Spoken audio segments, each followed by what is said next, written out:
Welcome to my study institute. मैं Manish sir आप सभी लोगों का माय स्टडी इंस्टीट्यूट के ऑनलाइन प्लेटफॉर्म में स्वागत करता हूँ। जैसा कि आज हम लोग कक्षा 11 का एनसीईआरटी बुक से समुच्चय पढ़ेंगे। समुच्चय एक्सरसाइज फर्स्ट पॉइंट फर्स्ट पहली एक्सरसाइज ले रहे हैं हम लोग और इसमें समुच्चय के बारे में पढ़ना है। प्रश्न नंबर 1 कह रहा है निम्नलिखित में कौन से समुच्चय हैं, अपने उत्तर का औचित्य बताइए। यहाँ पर है शब्द भूल गया है, समुच्चय है, अपने उत्तर का औचित्य बताइए। पहले हम जानते हैं समुच्चय क्या है। समुच्चय एक ऐसा सेट होता है, एक ऐसा संग्रह होता है जिसे हम अपनी भाषा में परिभाषित कर सकें। यानी हम जानते हैं कि समुच्चय उसे कहते हैं जिसे हम पहचान सके, उसके बारे में जानकारी हासिल कर सके और उसे व्यक्त कर सके। यानी जिसको हम परिभाषित कर पाते हैं वही समुच्चय होता है।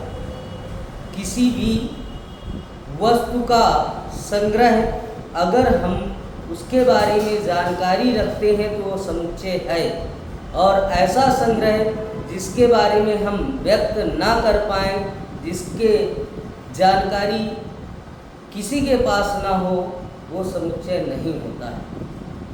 ठीक है, तो आइए इस प्रश्न के बारे में जानते हैं।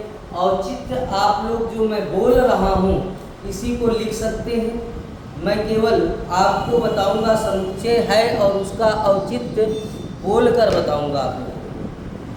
तो सबसे पहले का पहला कह रहा है जे अक्षर से प्रारंभ होने वाले वर्ष के सभी महीनों का संग्रह। वर्ष के सभी महीनों का संग्रह बताना है।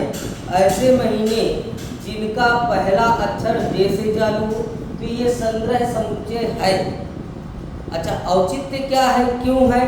क्योंकि साल में 12 महीने हैं, 12 महीनों को पहचानते हैं और उनमें जे अक्षर वाले भी महीने हम पहचानते हैं, जैसे जनवरी, जून, जुलाई। यानी वर्ष भर में 3 महीने ऐसे होते हैं जो जे अक्षर से चालू होते हैं। कौन से हैं? जनवरी, जून और जुलाई। जिसे हम परिभाषित कर सकते हैं वो समुच्चय है। इसका औचित्य क्या है? हम पहचान सकते हैं कि वर्ष में 3 महीने जे अक्षर से प्रारंभ होते हैं। भारत के 10 सबसे अधिक प्रतिभाशाली लेखकों का संग्रह ये समुच्चय नहीं। क्यों नहीं है? क्योंकि एक के तर्क में दूसरे के तर्क में भिन्नता आ जाएगी। मेरे लिए मैथिली शरण गुप्त सर्वश्रेष्ठ हैं, लेकिन आपके लिए मुंशी प्रेमचंद। हर व्यक्ति की अपनी अपनी राय अलग हो सकती है लेखक के प्रति। कोई किसी एंगल से, कोई किसी एंगल से भिन्नता ला सकता है, इसलिए ये समुच्चय नहीं है। पहला वाला समुच्चय है, दूसरा वाला नहीं है। तीसरा, विश्व के सर्वश्रेष्ठ 11 बल्लेबाजों का संग्रह, ये भी समुच्चय नहीं है, क्योंकि इसमें भी भिन्नता आ जाएगी। हमारी नज़र में कोई बल्लेबाज अच्छा है और आपकी नज़र में कोई और हो सकता है। थर्ड पर्सन की नज़र में कोई और हो सकता है। तो पूरे विश्व की बात कर रहा है तो विश्व में सबकी नज़र में अलग अलग बल्लेबाज सर्वश्रेष्ठ हो सकते हैं, इसलिए ये भी सुपरिभाषित नहीं है, अतः ये भी समुच्चय नहीं। चौथा कह रहा है आपकी कक्षा के सभी बालकों का संग्रह, ये समुच्चय है। आप अपने कक्षा में उपस्थित बालकों को या अनुपस्थित बालकों को पहचान सकते हैं। आप जान सकते हैं कि आपकी कक्षा में कितने बालक पढ़ते हैं। सभी को पता होता है कि आपकी कक्षा में, आपके क्लासरूम में कितने बालक या कितनी बालिकाएं बैठी हैं। तो ये समुच्चय है। 100 से कम सभी प्राकृतिक संख्याओं का संग्रह आप लोग अच्छे से जानते हैं, प्राकृतिक संख्याओं को, और 100 से कम यानी 99 तक, 99 तक की संख्याओं को तो आप जानते हैं, सभी पहचान भी सकते हैं, इसलिए समुच्चय है। लेखक प्रेमचंद द्वारा लिखित उपन्यासों का संग्रह, ये भी समुच्चय है, क्योंकि लेखक मुंशी प्रेमचंद की एक लिमिटेड उपन्यास है, गबन गोदान ऐसे करके एक लिमिटेड उपन्यास है जिनके बारे में हम पहचान सकते हैं, जान सकते हैं, तो ये भी समुच्चय है। सभी समपूर्णांकों का समुच्चय, ये भी समुच्चय हम जानते हैं। सभी समपूर्णांकों के बारे में 2, 4, 6, 8, 10, 12, 14 ये सभी क्या है? समपूर्णांक है। इनको जानते हैं, पहचानते हैं, इनको व्यक्त कर सकते हैं, तो ये भी समुच्चय है। इस अध्याय में आने वाले प्रश्नों का संग्रह, ये भी हमको पता है। इस अध्याय में 6 प्रश्न हैं, तो इनको भी व्यक्त कर सकते हैं, इनको भी हम पहचान सकते हैं, अर्थात ये भी समुच्चय है। विश्व के सबसे अधिक खतरनाक जानवरों का संग्रह, ये समुच्चय नहीं, क्योंकि इसमें भी अलग अलग लोगों की भिन्नता आएंगी, सभी के अलग अलग विचार आएंगे। जैसे हमारे लिए शेर खतरनाक हो सकता है, किसी के लिए चीता खतरनाक हो सकता है, और किसी के लिए कोई और जानवर भी खतरनाक हो सकता है।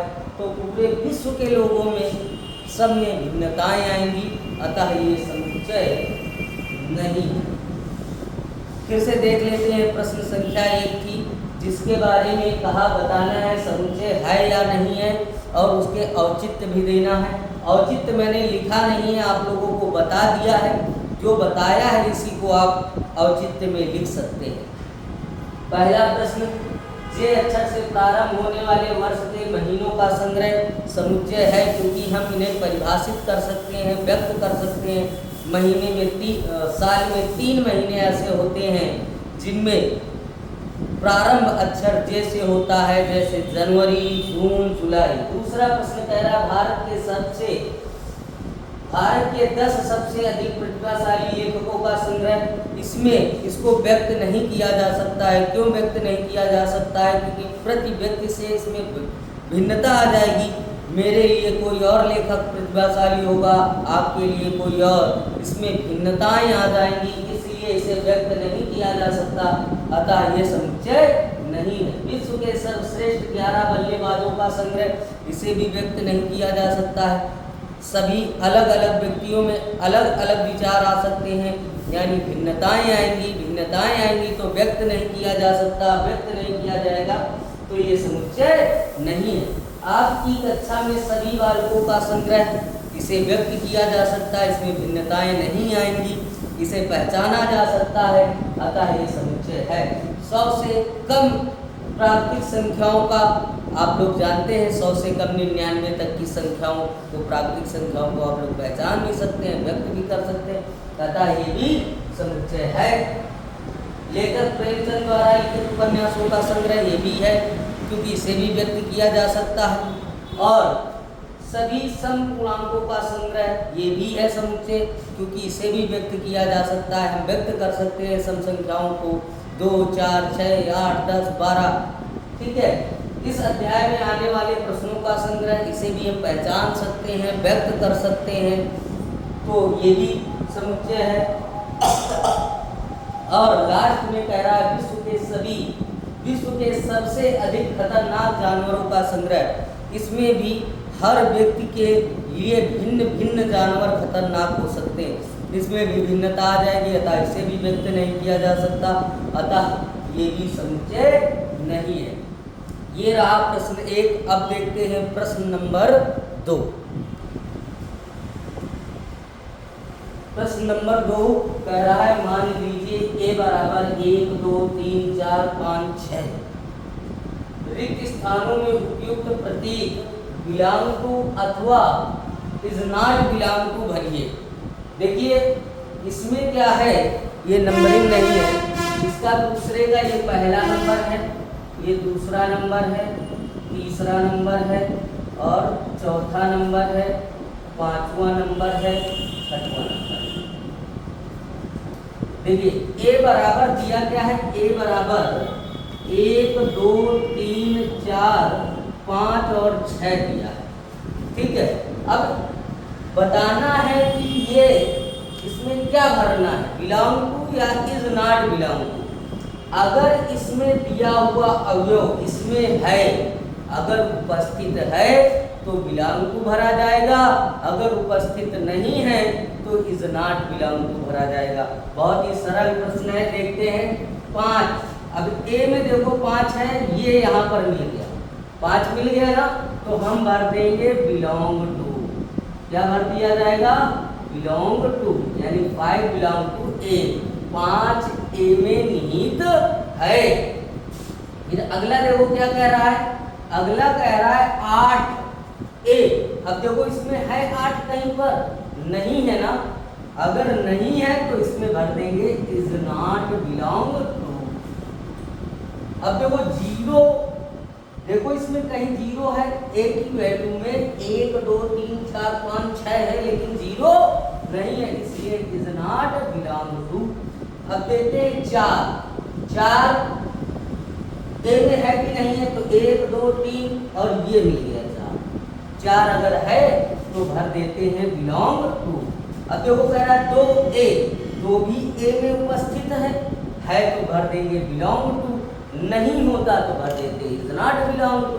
अब देख लेते हैं 10, देखो इसमें 1 2 3 4 5 6 है, लेकिन 10 नहीं है, इसलिए इसमें भर देंगे इज नॉट बिलोंग टू। ये रहा हमारा प्रश्न नंबर 2। फिर से समझ लेते हैं, belong to is not belong to कैसे भरा जाता है? जो अवयव दिया है उस एलिमेंट में होना चाहिए, अगर है तो बिलोंग टू, अगर नहीं है तो इज नॉट बिलोंग टू। जैसे हमने ए की वैल्यू देखी, इसमें 1 2 3 4 5 6 है, अब वो 5 को पूछ रहा है, बिलोंग टू कर दिया क्योंकि 5 इसमें है। 8 इसमें नहीं था इसलिए इज नॉट बिलोंग टू। 0 इसमें नहीं है इसलिए इज नॉट बिलोंग टू। 4 इसमें है इसलिए बिलोंग टू। 2 इसमें है ए की वैल्यू में तो बिलोंग टू। 10 ए में नहीं है तो इज नॉट बिलोंग टू। ये रहा हमारा प्रश्न नंबर 2। आप चाहते हैं कि हम पूरी प्रश्नावली और बढ़िया तरीके से और तेज आप लोगों को हल कराएं, तो अपना प्यार स्नेह दीजिए, हमारी भी मेहनत को सार्थक कीजिए, कमेंट्स कीजिए क्या आपको कैसा लगता है वीडियो, आपको समझ में आ रहा है कि नहीं आ रहा है। अगर आपको समझ में आ रहा है तो लाइक करें और चैनल को सब्सक्राइब करें, बेल आइकन भी दबाएं और इसी तरह की वीडियो पाने के लिए आप अपडेट रहें। हमारे चैनल को सब्सक्राइब करेंगे तो आपको वीडियो जो भी बनेगी वो आपके पास तक पहुंचती रहेगी। और आप लोग अपना स्नेह ज़रूर दीजिए ताकि आपके स्नेह से मैं और एनर्जी भर करके और अच्छी तरीके से आप लोगों के सामने प्रस्तुत हो सकूं। धन्यवाद।